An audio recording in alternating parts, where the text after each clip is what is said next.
Riwruogni mochung'ne arita mag le mag bunge dwaro ni sirikal mondo ober ngima mar lego e alwora mag North Eastern koloso gi jofwamb weche. Jata tije ka Wildlife Conservancies e alwora mar Shamakre, Mohamed, oywago nok mar apisas mag KWS kod apisi margi e thiro achije manego lego kod ywaruok mantiere e kind jodak ma kod le mag bunge e alworano.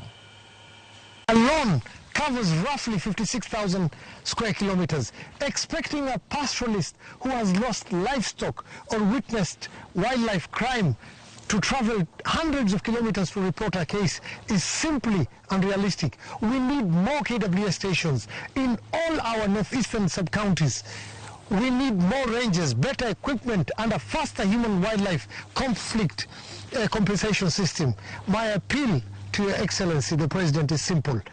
Northern Kenya, and in particular Northeastern, deserves the same level of protection and investment as every other wildlife landscape in Kenya. Our wildlife belongs to the Republic of Kenya. It should not matter whether a giraffe is killed in Tsavo, in the Masai Mara, or in the Dab or Sabuli or Bute. Every